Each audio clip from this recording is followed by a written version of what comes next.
Hello and welcome to Adult Seeking Knowledge. My name is Faith. And I'm Jaci. And we are student campus organizers with Rise.org. And we are here to talk to you about voting. And why you should do it. So JC, speaking of that, why do we vote? Well, the reason we vote is because unlike other countries, America is a democracy. That means our government allows its citizens to have authority to deliberate and decide legislation or to choose governing officials to do so. Therefore, voting is a privilege that one should take advantage of if given the right to. And so, Faith, Yes. how do I check my voter registration status? Okay, well, the first thing is to make sure that you're even eligible to vote in the first place. So you need to be a United States citizen. You need to be 18 years old. You can't have been convicted of a felony. You can't have been considered mentally incompetent by a court. You need to prove your address. You can use a water bill, light bill, a utility bill, whatever you need to use. And then just provide the last four of your social or your driver's license number so they know that it's actually you registering. Okay, and so say I have all of my stuff. Where do I even check my status to know if I'm eligible?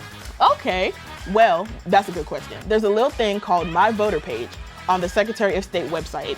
This is on every Secretary of State website. There, not only can you check your status, but if you're not registered, you can go ahead and register on that same site as well. And registration deadlines vary per state, but the sooner the better, so you can guarantee that you can vote in the upcoming election. Okay, so does my registration expire after I vote, or? That's a very good question. I actually didn't know this answer until recently, but I learned it for y'all. You can become an inactive status, which is when you do not interact with your county's office within the last 5 years, meaning you either moved or you didn't vote in any elections. Once you become an inactive status, you can still vote, y'all. This is what a lot of people don't know. With an inactive status, you can still participate in elections, and when you do, you'll be bumped up right back to active status. However, if you remain inactive for 2 more general elections after you receive the status, your registration will be canceled and you'll have to re-register. So, JC, I want to ask you, what can the people vote for? Well, there is so much these days that you can vote for. But when it comes to voting, the most important thing to do first is your research. These days, it's much more than just the presidential election. And even then, you can vote on the ballot when it comes to laws and policies. Right. Your local stuff, Right. your representatives, your governors, your senators, even your Secretary of State, Child, you don't even know what the Secretary of State does. Not too much. But go ahead, tell him. Okay. Just so you know, the Secretary of State manages the elections within our state, but they also manage the professional licensing. So if you're a truck driver that needs a professional license, nursing, things like that, they run that as well. And so speaking of that, when it comes to even looking at these figures, do not just look at CNN or your Fox News. Facts. Don't just listen to other opinions. Don't listen to your mama, your daddy, your grandmother, your cousin, None of All that. those opinions are nice, but you have to know these things for yourself. Because nobody can make an educated decision on what you believe better than you. Moving further.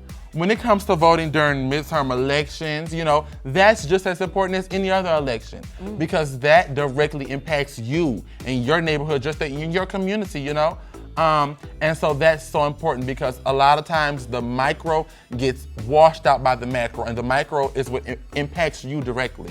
You can vote for laws, not just the people, for policies, for your money, for taxes, where it's going.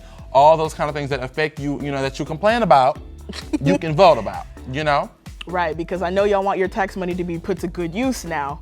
So, one thing the pressing question that everyone wants to know, why don't people want to vote?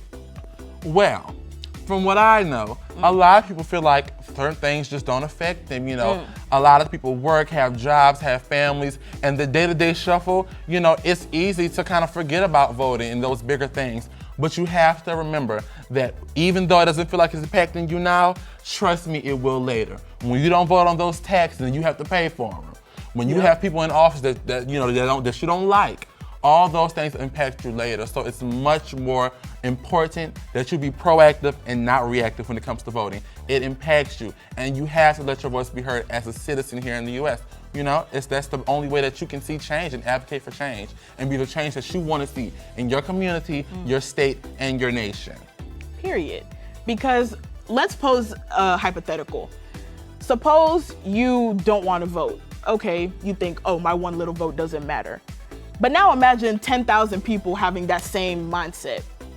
And now imagine a general election where someone wins by 9,000 votes. Those 10,000 people that thought their vote didn't matter, if all 10,000 of them voted, that could have swayed that election. So just keep that in mind the next time you think, will my vote matter? Will it not? It definitely will. That is why we are a democracy in the first place. We need to be able to use our voices to advocate for the change that we want. If no one's vote mattered, we wouldn't be able to vote to begin with. Exactly. Okay. So now the biggest thing of all, what's the day look like when you actually going to vote? Well, you want to make sure, you have your ID, so we can identify you. And, pro voting tip, make sure you're voting early. It really decreases your chances of having to wait in the line forever or having any issues with your registration. It's just much easier. And during early voting, you can vote at any polling place within your county. But just know, on election day, baby, you have to vote at your designated place. And that can take so long, and it can really deter you from even doing it, because a lot of people don't have patience for that. So vote early, your candidate will thank you. Because let me give you a little example of that. I know so many people that think, okay, I'm gonna vote on election day. They go to a polling place. They wait in the line for 3, 4, 5 hours because everybody's voting on election day. They get to the front of the line and they learn this ain't even your polling place.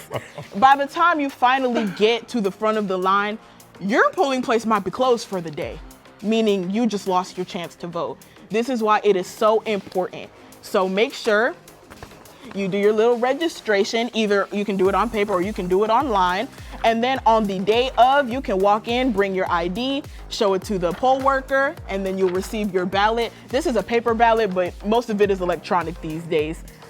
And also be aware, make sure you grab a little sticker on your way out. Make sure people know that you voted and encourage other people to vote, because this is how we build community. This is how we get the change that we want. Yes, and of course, when it comes to voting, there are always poll monitors, poll watchers that you can ask, for any assistance if you ever feel uncomfortable, pressured, or you can't express, because voting is absolutely a right and you have every right to do it. So don't ever feel like you shouldn't be there. You have no reason to be there. No matter how you look, act, identify with, you have a voice and you have to use it.